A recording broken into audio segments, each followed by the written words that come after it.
Nama pokok ni pelik-pelik namanya. Tapi kalau kita tanam untuk masakan memang sedap.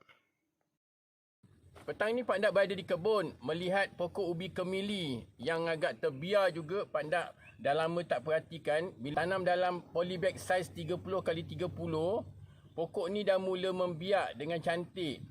Sekali pandang mirip dia macam pokok pudina. Daun dia seperti pudina. Tapi pokok ubi kemili ataupun ubi iring ataupun panggil kentang iring pun ada.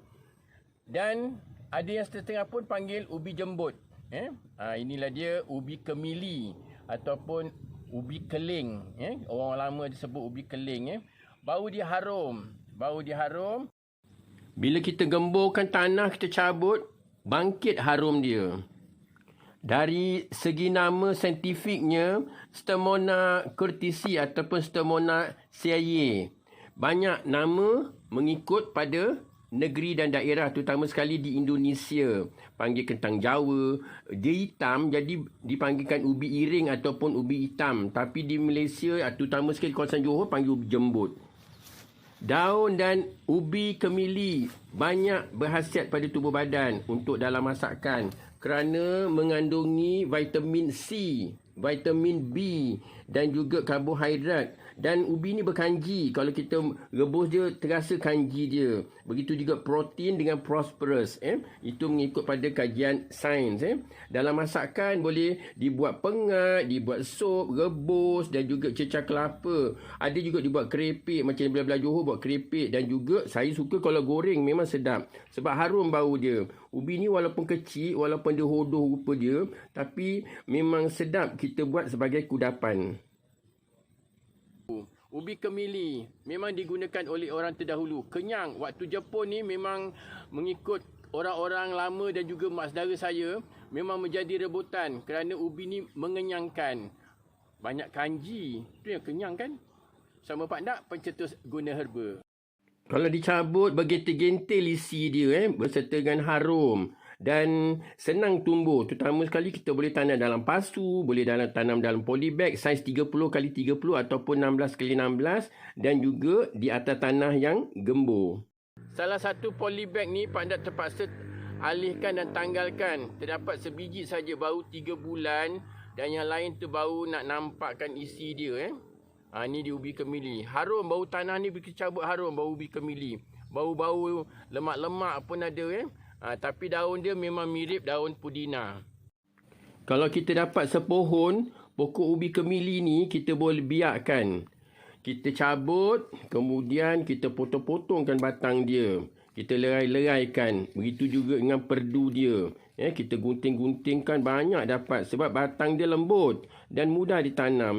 Kemudian kita susunkan dan lepas tu kita biarkan dia sekejap untuk buangkan getah dia.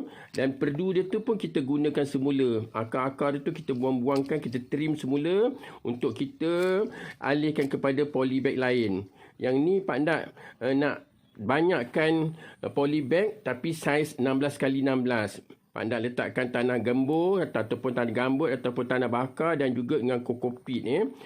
Kat situ Pak Ndak dah sediakan dah 2 hari dah. Pak Ndak biarkan dia dah kena hujan jadi campur dengan kokopit tu dia lembut. Memang fizikal pokok ni suka tanah gambut. Tu yang dipanggilkan ubi jembut. Ada menyebabkan dia lembut, isi dia pun sebesar-besar ibu jari kita. Yang ni Pak Ndak semai dalam polybag 16x16. Kemudian dalam polybag tu Pak Ndak kuis-kuiskan untuk letakkan lubang-lubang, untuk dibuat lubang-lubang. Kemudian untuk kita tanam dahan-dahan yang kita dah potong-potong tadi. Kita boleh gunakan polybag 30x30. Memang tinggi tapi macam Pak Ndak belah 2, kemudian Pak Ndak ikatkan semula ataupun staplerkan semula untuk dapatkan dia punya lebar dan juga tinggi dia sesuai untuk ubi kemili. Kalau tak ada tu boleh gunakan polybag 16x16. Bawah polybag tu Pak Ndak letakkan daun-daun yang cukup kering sebagai macam komposit juga sebelum masukkan tanah bakar ataupun tanah gembur. Begitu juga dengan kokopit dan dibasahkan biar dia lembut. Untuk ubi ni memang dia perlukan tanah yang lembut untuk pembiakan isi dia. akan subur nanti kalau kita tengok selepas 3 hingga 8 bulan. Ada yang guna tanah liat bercampur dengan tanah bakar pun boleh, asalkan dia gembur dan juga dia lembut. Itu saja.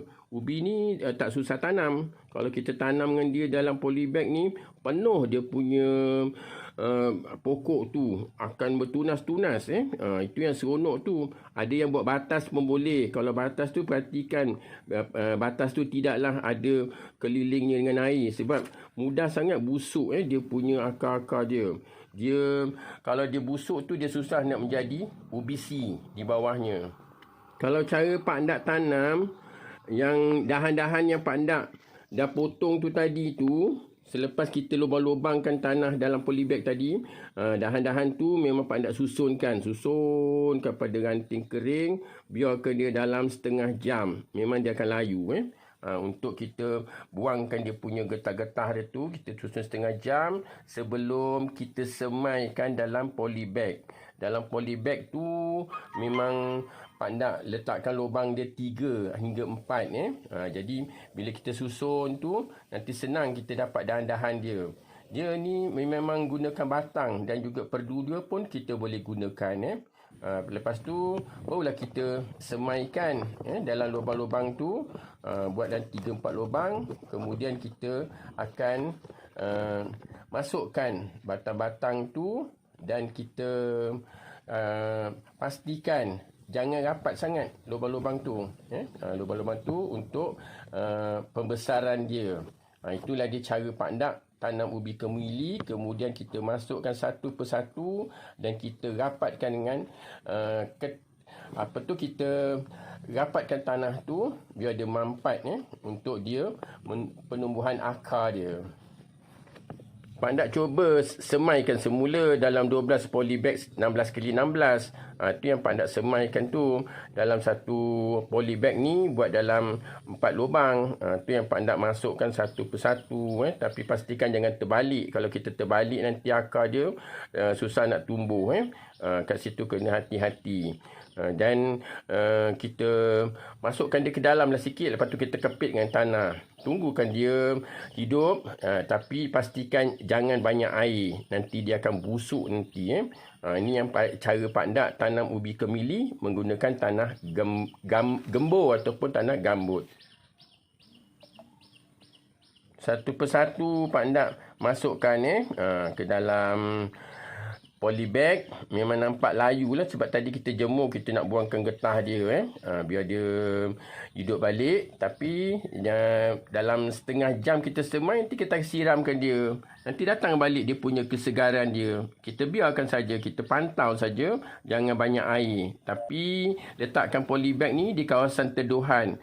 Memang cepat tumbuh. Dalam masa seminggu nampak dia punya percambahan dan juga kesegaran dia. Kita biarkan saja. Miripnya daun tu seperti pokok pudina. Dan seronok kalau kita perhatikan bila hijau mudanya dalam polybag. Kita biarkan saja untuk dalam masa 3 hingga 8 bulan. Barulah kita akan dapat tuai isi dia. Inilah dia ubi kemili, ubi jembut, ubi ireng ataupun kentang Jawa dan juga ada yang panggil ubi keling. Yang banyak digunakan oleh orang-orang lama masa zaman Jepun. Kepada mereka yang lahir di era 40-an, 50-an, 60-an merasai keperitan, susahnya nak makan nasi. Inilah dia antara pengganti makanan ruji sebagai mengalas perut setiap hari. Ubi kemili.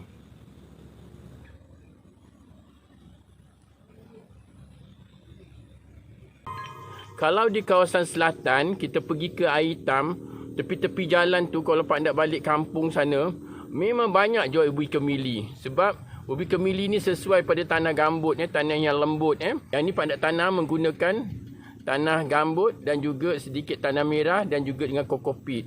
Tetapi baru berusia 3 bulan, belum ada lagi isi. Kebetulan Pak Ndak terpaksa cabut yang ni untuk Pak Ndak betulkan balik polybag dia. Inilah dia ubi kemili. Petik herbs, petik. Akan ada lagi penceritaan daun-daun, bunga-bunga, herba-herba daripada orang-orang terdahulu.